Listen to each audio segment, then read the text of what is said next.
సాధింపు చర్యలతో వైఎస్ఆర్ కాంగ్రెస్ పార్టీని ఏదో చెయ్యాలని తాపత్రయపడతా ఉన్నాడు.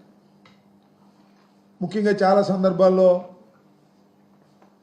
తెలుగుదేశం పార్టీకి చెందిన నాయకులు, కూటమి నాయకులు అంటూ ఉంటారు 11 సీట్లే వచ్చాయి, 11 సీట్లే వచ్చాయని. 11 సీట్లు వచ్చినటువంటి వైఎస్ఆర్ కాంగ్రెస్ పార్టీని చూసి ఎంతగా భయపడుతున్నారో ఈ సంవత్సర కాలంలో జరిగినటువంటి పరిణామాలు ఒక్కసారి పరిశీలిస్తే అర్థమవుతాయి. సోషల్ మీడియా వర్కర్స్ని అరెస్ట్ చేశారు, నెలల తరబడి జైల్లో పెట్టే కార్యక్రమం చేశారు.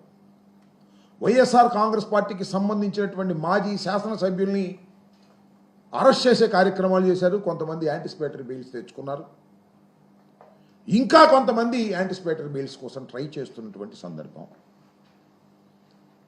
కొంతమందిని అయితే లోపల పెట్టి 2 నెలలు 3 నెలల తర్వాత న్యాయస్థానాలకు వెళ్ళి బెయిల్ తెచ్చుకున్నటువంటి సందర్భాలు ఉన్నాయి.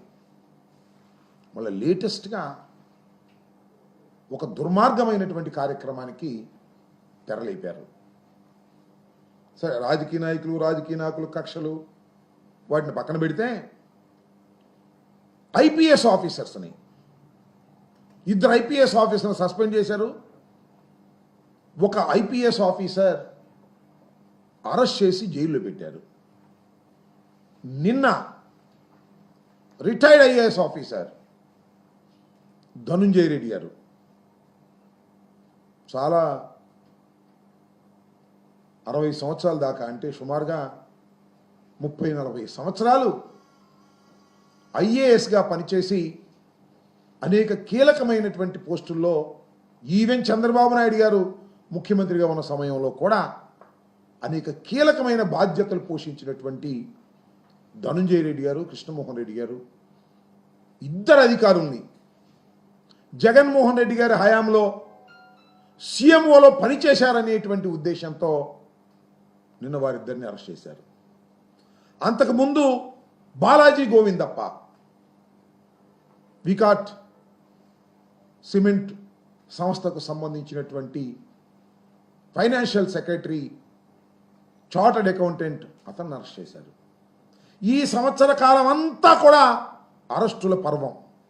అరెస్టులు చేయటం, బెదిరించటం, ఈ కార్యక్రమానికి చంద్రబాబు నాయుడు గారు ఆయన అబ్బాయి తోడై 2 కలిసి చేస్తున్నటువంటి కార్యక్రమం. ఇదేం కొత్త కాదు చంద్రబాబు నాయుడు గారికి. గతంలో కూడా డాక్టర్ వైఎస్ రాజశేఖర రెడ్డి గారు మరణించిన తరువాత జగన్మోహన్ రెడ్డి గారిని, వైఎస్ఆర్ కాంగ్రెస్ పార్టీని నామ రూపాలు లేకుండా చేయాలనేటువంటి ఒక దురుద్దేశంతో వ్యూహాత్మకంగా ఆ రోజున కాంగ్రెస్ పార్టీతో కలిశాడు. అనేక మంది ఐఏఎస్ ఆఫీసర్ల మీద కేసులు పెట్టించారు. సిబిఐ ఎంక్వైరీ పేరుతో అనేక మంది జైలు పాలు చేశారు. చివరికి జగన్మోహన్ రెడ్డి గారిని కూడా 16 మాసాలు జైల్లో నిర్బంధించినటువంటి కార్యక్రమాన్ని కూడా మనం చూసాం. మళ్ళా ఏం జరిగిందో తర్వాత మీ అందరికీ తెలుసు.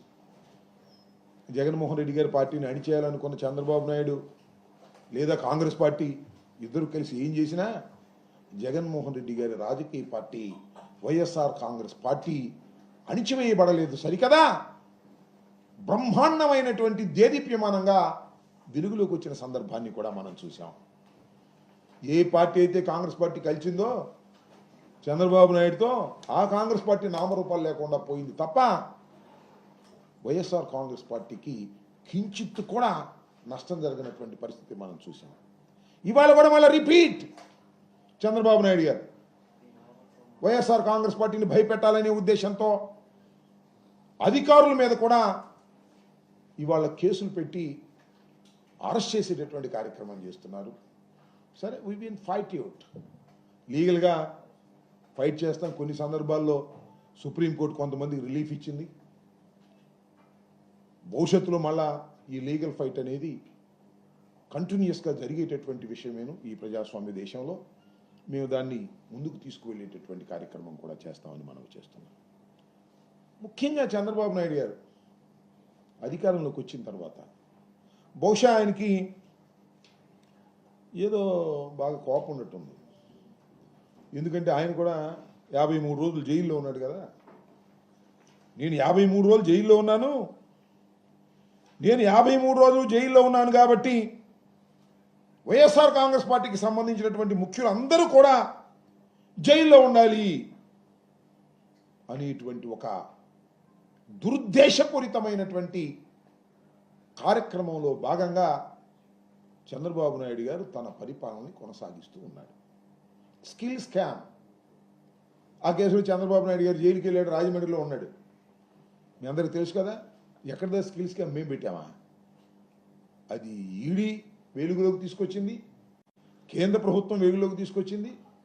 దాని ఫాలోఅప్లో ఆయన అనివార్యంగా లోపలికి వెళ్ళాల్సిన పరిస్థితి ఏర్పడింది. అసలు స్కాములు చేయటంలో చంద్రబాబుకు మించిన వాడు ఎవరూ లేరు, ఈ దేశంలోనే ఎవరూ లేరు. అంత దుర్మార్గమైన పరిపాలన చేసినటువంటి నారా చంద్రబాబు నాయుడు గారు ఇవాళ మా మీద కక్షతో లేని స్కామ్, లిక్కర్ స్కామ్ అంట. నాకు అర్థం కదా లిక్కర్ స్కామ్ ఎక్కడ లేని విధంగా నేను మనవి చేస్తున్నా. లిక్కర్ ఈ రాష్ట్రంలో నియంత్రించాలి అనేటువంటి ఉద్దేశంతో జగన్మోహన్ రెడ్డి గారు టోటల్గా లిక్కర్ అంతా కూడా ప్రభుత్వమే అమ్మింది. ప్రైవేటు వాళ్ళకి ఎవరు అమ్మలా, ప్రైవేటు వారు ఎవరు దీనిలో జోక్యం చేసుకోవాలా. ప్రభుత్వమే అమ్మినటువంటి సందర్భం, టైం టు టైం అమ్మారు. లిక్కర్ అమ్మకాలు తగ్గించేటటువంటి కార్యక్రమం చేశారు, పెంచే కార్యక్రమం చేయలే. ఇవాళ చంద్రబాబు నాయుడు గారు పెంచే కార్యక్రమం చేస్తున్నాడు. తొమ్మిది దగ్గాయి వాళ్ళు వీళ్ళు ఆయనకు కావాల్సిన అందరూ ఈ స్కామ్లు దొరబడుతున్నారు, బెల్ట్ షాపులు పెడుతున్నారు, పర్మిట్ రూములు పెడుతున్నారు, ఉన్నదాని మీద ఇంకొక 10 రూపాయలు అదనంగా వేసి అమ్ముతున్నారు, రాత్రులు అమ్ముతున్నారు. దాని దుంపదేగా మన స్విగ్గీ అని ఉంటుంది కదా, ఫుడ్ కావాల్సి వస్తే ఏదైనా ఇంట్లో ఆడవాళ్ళు వండుకోకపోతే ఇమీడియట్గా ఫోన్ చేస్తే స్విగ్గీ నుంచి ఫుడ్ వస్తుంది పలానా హోటల్ని. ఇప్పుడు ఏ బ్రాండ్ కావాలంటే ఆ బ్రాండ్ స్విగ్గీలాగా ఇంటికి తీసుకొచ్చి పరిస్థితి తీసుకొస్తున్నారు. అంటే బాగా తాగండి తాగండి తాగండి అనేటువంటి కార్యక్రమం చేస్తున్నారు. అప్పుడు స్కాములు జరుగుతాయా, ఇప్పుడు స్కాములు జరుగుతాయి? నేను అడుగుతా ఉన్నా. నియంత్రణ చేసేటటువంటి కార్యక్రమం చేస్తే స్కాములు జరిగినాయి అంటున్నారు. ఏమి లేదు, స్కాములు లేవు, ఏమి లేవు. ఏదో గుడ్డగాల్చి ముఖాన వేసి జగన్మోహన్ రెడ్డి గారికి సన్నిహితంగా ఉన్న వాళ్ళని అరెస్ట్ చేసేసి జైల్లో పెట్టేస్తే గడగడగడలో ఆడిపోతారు అని భ్రమిస్తున్నాడు చంద్రబాబు నాయుడు గారు. వాళ్ళ అబ్బాయి పులి మీద స్వారీ చేస్తున్నాడు చంద్రబాబు నాయుడు గారు వాళ్ళ అబ్బాయి. పులి స్వారీ ఆగిపోతుంది, నేను ఎప్పుడోసారి టక్కన ఆ పులే మిమ్మల్ని తింటది, గుర్తుపెట్టుకోమని మనవి చేస్తున్నాను. ఒక దుర్మార్గమైనటువంటి కార్యక్రమాన్ని ఇవాళ రాష్ట్రంలో మీరు ప్రారంభించారు. ఎక్కడ చూసినా పేపర్లు చూసినా ఏముండాలంటే వాడు అరెస్టు, వీడు అరెస్టు, వాళ్ళకు బెయిల్ రాలేదు, వీళ్ళకి బెయిల్ వచ్చింది అనేటువంటి కార్యక్రమాలే తప్ప ఈ స్కీమ్ అమలు కాలేదు, ఆ స్కీమ్ అమలు కాలేదు అని రాయకూడదు. ఇక దీనిలోనే బడిగొట్టుకోవాలి ప్రజలందరూ కూడా.